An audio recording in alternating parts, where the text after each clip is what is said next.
আজকে চক্ষু খোলা দুনিয়ায় আমি পরিচয় দিই আমি পীর, কেউ পরিচয় দেয় আমি মুফতি, কেউ পরিচয় দেয় আমি মুহাদ্দিস, আমি এত কয়টা বাড়ির মালিক, আমি অমুক সম্পদের মালিক, আমার অমুক বংশ, আমি অমুক শিক্ষিত। আখারে এই চক্ষু খোলা দুনিয়ার ভিতরে বহুত পরিচয় দিয়া তুমি আর আমি চলি, কিন্তু যেদিন চিরতরে চক্ষু বন্ধ তখন তুমি দেখতে পারবে তুমি অমুক তমুক সমুক না খোদা না কাছতে একজন জাহান্নামের কয়েদি। এই জন্য আল্লামা জিলি রহমাতুল্লাহ আলাইহি লেখেন, কবরে যাইয়া মাপ পাওয়ার আগ পর্যন্ত নিজেকে নিজে একটা শুয়ারের চেয়ে ভালো মনে করা যায় না। ওমর ফারুক রাদিয়াল্লাহু তাআলা আনহু তার ইতিহাস পড়লে দেখবে কাঁদতে কাঁদতে মাওলার ভয়, মাওলার আযাব গজবের ভয়, গালের ভিতরে দাগ পড়ে গেছিল। লোকেরা বলে হুজুর ঔষধ লাগান ভালো হবে। আমির বলেন, হে আমার সাথীরা, আমার মালিক যখন জিজ্ঞাসা করবে ওমর কি আমল নিয়ে আসছ, বলবো মালিক কাঁদতে কাঁদতে দাগ পড়াইয়া নিয়ে আসছি। আখারে অনেক সময় রাস্তা দিয়ে আমির হাঁটতে হেজা কুটানারা পাইয়া হাতের ভিতরে উঠাইয়া তাকাইয়া তাকাইয়া দু চোখের পানি ফালায় আর কান্দে আর বলে, ফেজা কুটানারা তুই আমার চেয়ে অনেক ভালো, কারণ তুই মাটির সঙ্গে মিলা যাবি, তোর হিসাব নাই, নিকাশ নাই, বেহেশতও নাই, জাহান্নামও নাই। আর আমি ওমর হইলাম মানুষ, আমার মালিকের সামনে দাঁড়াইয়া হিসাব দেওয়া লাগবে। এ দুনিয়াদার পাগল আমার বাবারা, এই ওমর ফারুক রাদিয়াল্লাহু তাআলা আনহু অনেক সময় আফসোস করে আর বলে, আমার মালিক তুমি যদি আমাকে মানুষ না বানাই একটা বকরির বাচ্চা বানাইতা, হারে তোমার বন্ধু আমাকে জবাই কইরা পাক কইরা খাইয়া তোমার ইবাদত করত, তবু তো আমি কাজে লাইগা যাইতা, কিন্তু তুমি আমাকে বানাইছো মানুষ। যেই মামলার তদবির নাই ওই মামলারও কিন্তু খালাস নাই।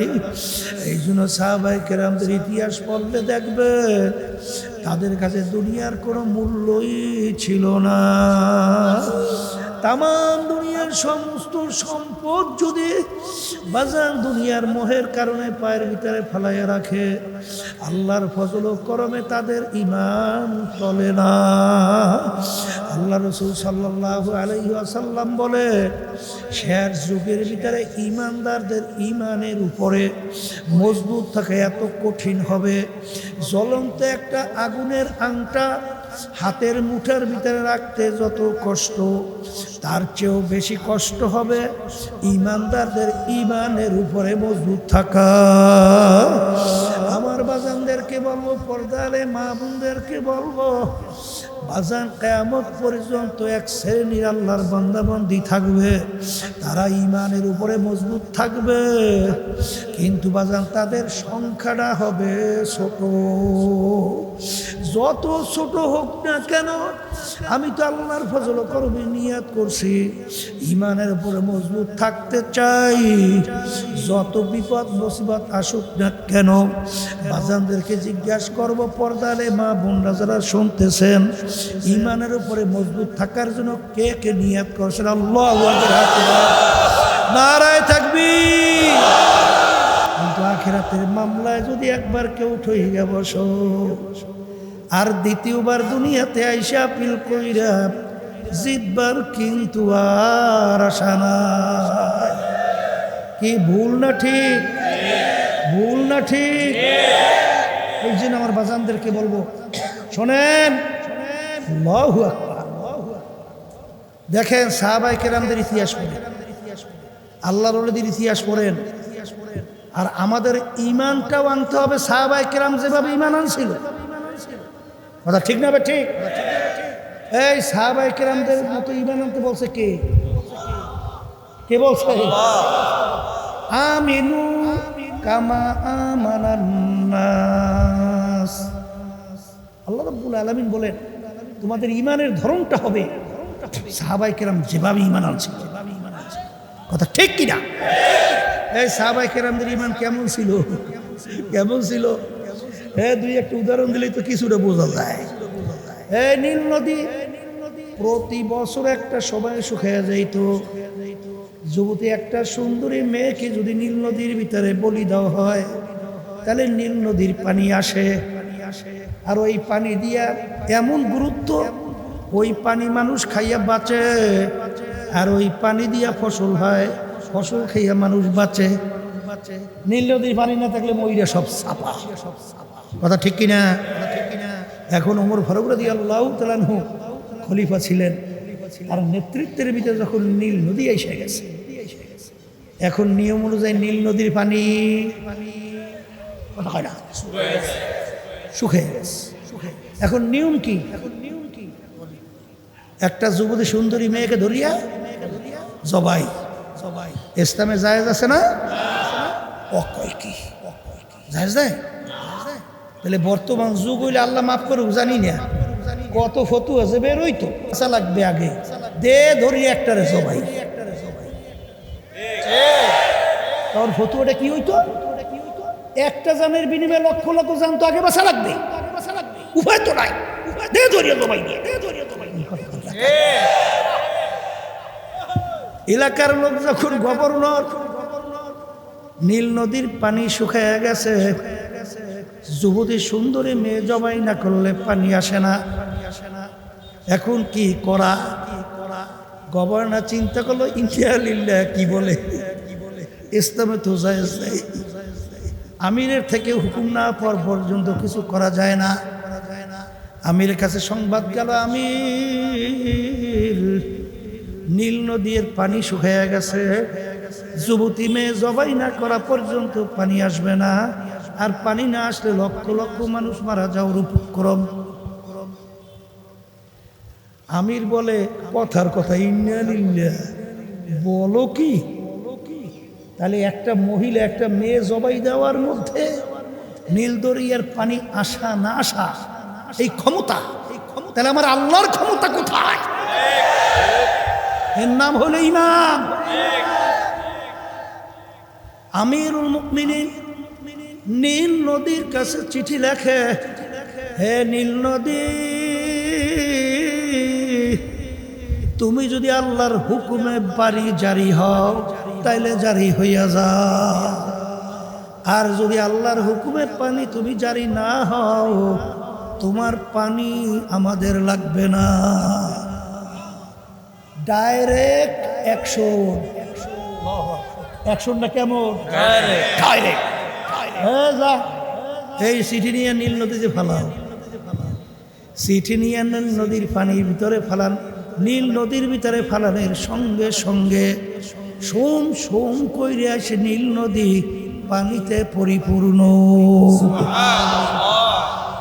ওই যে পানি নীল নদী পরিপূর্ণ হইল, আজ পর্যন্ত আর পানি শুকায় না। এর নাম হইল ঈমান। এর নাম কি? আবার বলে। আর ঈমান আনা লাগবে কাদের মতো? আবার একটু মুখ খুললে বলে। হ্যাঁ, আল্লাহ মাফ করেন আমাকে সবাইকে। শোনেন, ওয়ালানাবলুওয়ান্নাকুম, আমার মালিক বলেন অবশ্যই অবশ্যই তোমাদেরকে আমি পরীক্ষা করবই করব। এই তাকিদ দুইটা, হ্যাঁ, লামে তাকিদ নুনে তাকিদ। অবশ্যই অবশ্যই আমি পরীক্ষা করবই করব। পরীক্ষা পাস না কইয়া বেহেশতে ঢুকবে, এই ঘুম নষ্ট করিয়া চিন্তার লাভ নাই। আল্লাহ বলছেন পরীক্ষা করবেই করবে। নবীরা পর্যন্ত এক পর্যায়ে দুই হাত আল্লাহর দিকে উঠে বলে, মাতা নাসরুল্লাহ, হে আমার মালিক আপনার সাহায্য কোথায়? এই অবস্থায় না পইরেই বেহেশতে ঢুইকে গেলা, কিন্তু পরীক্ষা তো করবি, পরীক্ষা তো মালিক করবে। এখন পরীক্ষা তো বেকায়দায় না করে, কথা কয় না। এই জন্য সবসময় দোয়া করা লাগবে মালিকের কাছে, হিসাবান ইয়াসীরা, মালিক আপনি আমাদেরকে পরীক্ষা করবেন তো, সওয়াল করবেন তো, এমন প্রশ্ন কইরেন মালিক ওই এইটা করছো, করছি, যা তুই কথা কয় না, এই এইটা কি নিয়ে আইছো মালিক, আপনার সাধ্য অনুযায়ী হুকুম মানার জন্য চেষ্টা করছি, যা শেষ। আর যদি জিজ্ঞেস করে এইটা করছো কা, ওইটা করছো কা, জবাবদার ক্ষমতা আছে, ক্ষমতা আছে। এই জন্য সবসময় দোয়া করতে হবে, মালিক আপনি আমাদেরকে হিসাবে এমন সহজ হিসাব নেবেন যে সহজ হিসাবে এই পরীক্ষা যেন পাশ করিয়ে যাইতে পারি, কথা ঠিক না? ঠিক। এই জন্য আমার বাজানদেরকে বলবো, পর্দা আলে মা বোনদেরকে বলবো, এ আল্লাহর বান্দারা, কবরের যাত্রীরা, দুনিয়া কি শান্তির জায়গা? একটু আসতে বলে, শান্তির জায়গা আজ পর্যন্ত কেউ পাইছে? কেউ কোনোদিন পাবে? আর দুনিয়া দারুল মেহনে বালা, বালা মুসিবতের জায়গা, কষ্ট ক্লেশের জায়গা, পায় নাই কেউ, কোনোদিন পাবে না। যারা নাকি দুনিয়াকে মুখ্য মনে করছেন, আমি সেই বাজানদেরকে বলবো, পর্দা আলে মা বোনদেরকে বলবো, আল্লাহর হাবিব সাল্লাল্লাহু আলাইহি ওয়াসাল্লাম বলেন, দুনিয়ার জিন্দেগিটা এই মুসাফিরের মতো। কিসের মতো? আবার কোন ফিদ দুনিয়া গরিব আও আবির সাবিল। এ আমার উম্মতেরা, তোমরা দুনিয়ার ভিতরে এমন ভাবে জিন্দেগি বছর করো মনে হয় যেন তুমি একজন রাস্তার পথিক, কথা কয় না? কির পথিক? আবার কয় না? এই ইব্রাহিম বিন আদহাম রহমতুল্লাহি আলাইহি, বলকের বাদশা, নাম শোনেন নাই? আগের যুগে বাদশাদের বড় মূল্য, বড় ক্ষমতা, বড় সম্মান ছিল না? আমাদের দেশে বর্তমানে প্রধানমন্ত্রী খারাই ঘরে গাইল দেয়, এই দেশের কি আগের যুগে এটা ছিল?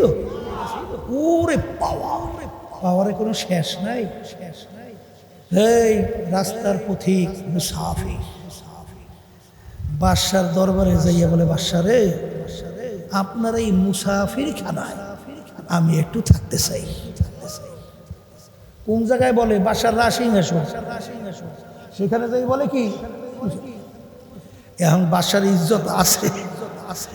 বাদশা বলে, এই পাগলটা তুই কি কর, এইটা আমার রাজসিংহাসন, তুই এইটাকে মুসাফির কেন বানাইছ?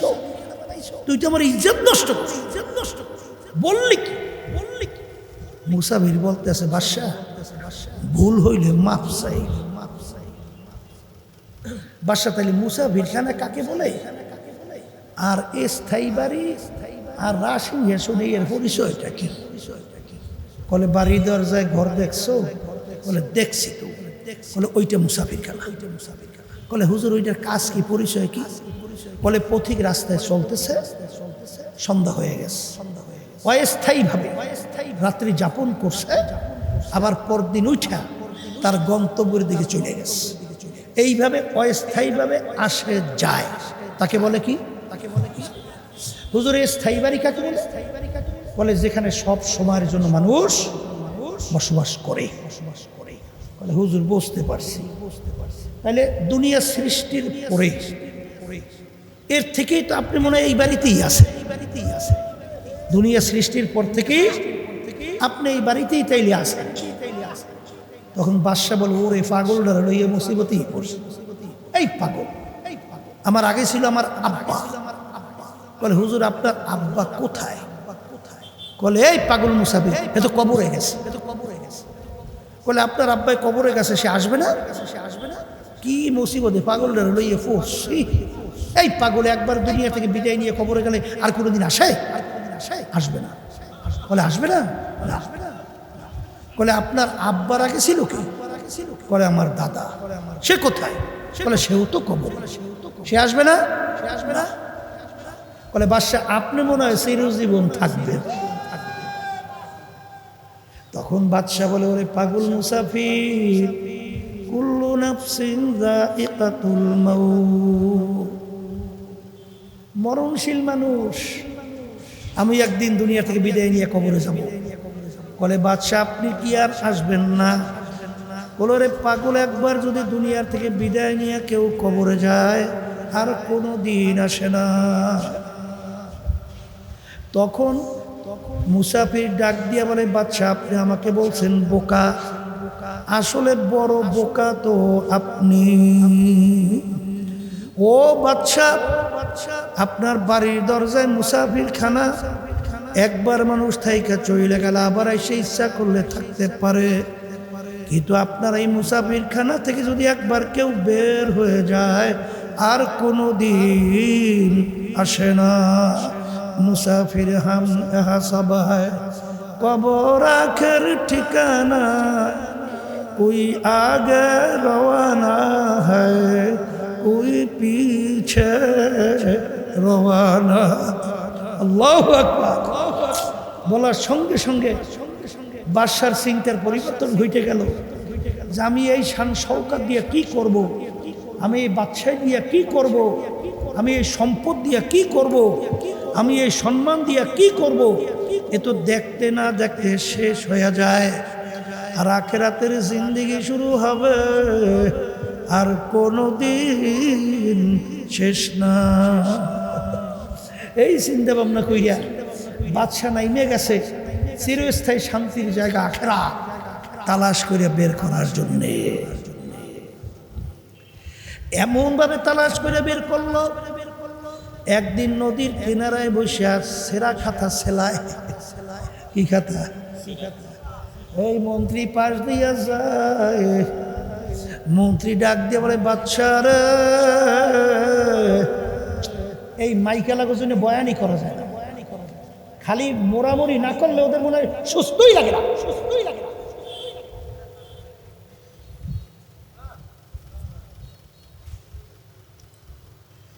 বাদশা আপনি বাদশাহী সাইরা কি পাইলেন?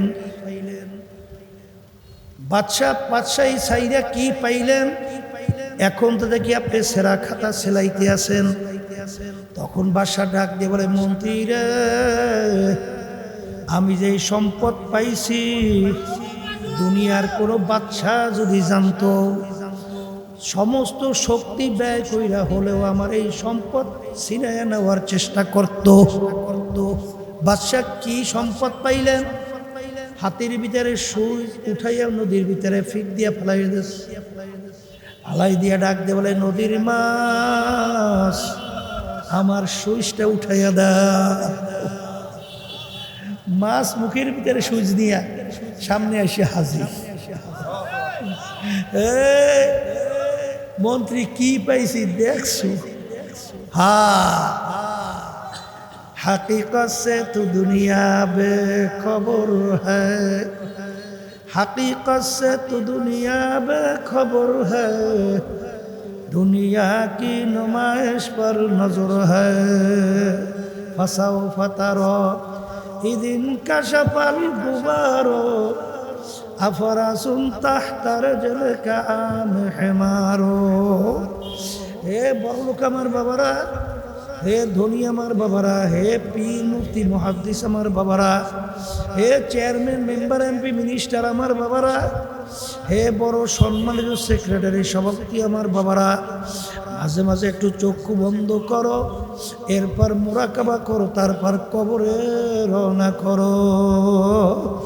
কারণ চক্ষু খোলা দুনিয়ায় বাজানে এক যুগের ভিতরে কেউ যদি ঘোড়ার পিঠে সওয়ার হইতো, সামাজিকভাবে সে সম্মানিত হিসেবে পরিচয় লাভ করত। এক ব্যক্তি সম্মান কামাই করার জন্য গভীর রাত্রে মানিক অন্ধকারের রাত্রে গাদার পিঠে সওয়ার হইছে। এখন গাদার পিঠে সওয়ার হইয়া যায় আর ঘোষণা করে আমি অমুকের ছেলে অমুক, আমি ঘোড়ার পিঠে সওয়ার হইয়া যাই। এক ব্যক্তি সূক্ষ্মভাবে দেখলো ও তো আসলে করে ঘোড়ার পিঠে সওয়ার না, গাধার পিঠে সওয়ার। সে ডাক দিয়া বলে চুপ কর, অন্ধকার পরিষ্কার হোক, সূর্য আকাশে উঠুক, তখন তুমি দেখতে পারবে তুমি ঘোড়ার পিঠে না গাধার পিঠে। আজকে চক্ষু খোলা দুনিয়ায় আমি পরিচয় দিই আমি পীর, কেউ পরিচয় দেয় আমি মুফতি, কেউ পরিচয় দেয় আমি মুহাদ্দিস, আমি এত কয়টা বাড়ির মালিক, আমি অমুক সম্পদের মালিক, আমার অমুক বংশ, আমি অমুক শিক্ষিত। আখারে এই চক্ষু খোলা দুনিয়ার ভিতরে বহুত পরিচয় দিয়ে তুমি আর আমি চলি, কিন্তু যেদিন চিরতরে চক্ষু বন্ধ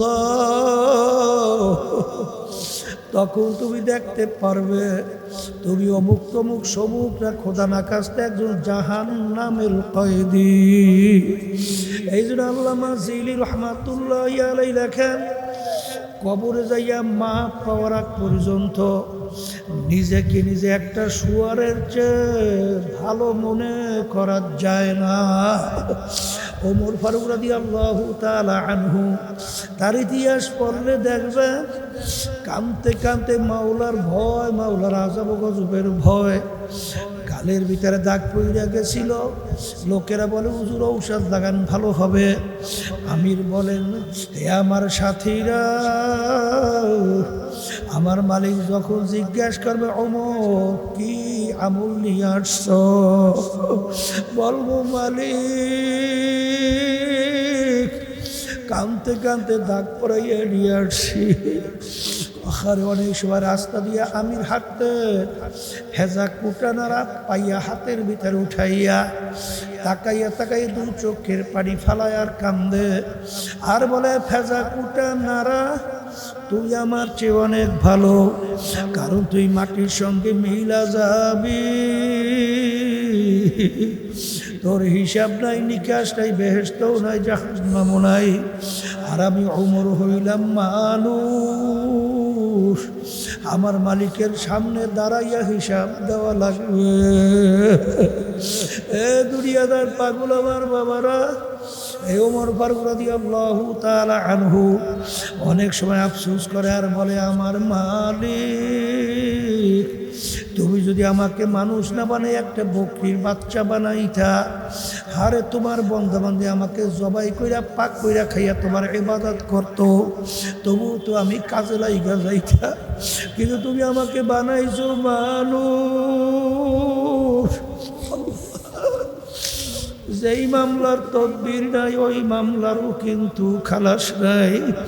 এই জন্য সাহাবায়ে কেরামদের ইতিহাস পড়লে দেখবে তাদের কাছে দুনিয়ার কোনো মূল্যই ছিল না। তামাম দুনিয়ার সমস্ত সম্পদ যদি বাজার দুনিয়ার মোহের কারণে পায়ের ভিতরে ফেলাইয়া রাখে, আল্লাহর ফজল ও করমে তাদের ঈমান চলে না। আল্লাহ রাসূল সাল্লাল্লাহু আলাইহি ওয়াসাল্লাম বলে, শেষ যুগের ভিতরে ঈমানদারদের ঈমানের উপরে মজবুত থাকা এত কঠিন হবে, জ্বলন্ত একটা আগুনের আংটা হাতের মুঠার ভিতরে রাখতে যত কষ্ট, তার চেয়েও বেশি কষ্ট হবে ঈমানদারদের ঈমানের উপরে মজবুত থাকা। আমার বাজানদেরকে বলবো, পর্দালে মা বোনদেরকে বলবো, বাজান কিয়ামত পর্যন্ত এক শ্রেণীর আল্লাহর বান্দাবান্দি থাকবে, তারা ঈমানের উপরে মজবুত থাকবে, কিন্তু বাজান তাদের সংখ্যাটা হবে ছোট। যত ছোট হোক না কেন, আমি তো আল্লাহর ফজল করবে নিয়াত করছি, ঈমানের উপরে মজবুত থাকতে চাই। যত বিপদ মুসিবত আসুক না কেন, বাজানদেরকে জিজ্ঞাসা করব, পর্দালে মা বোনরা যারা শুনতেছেন, ঈমানের উপরে মজবুত থাকার জন্য কে কে নিয়াত করছেন? আল্লাহু আকবার, নারায়ে তাকবীর।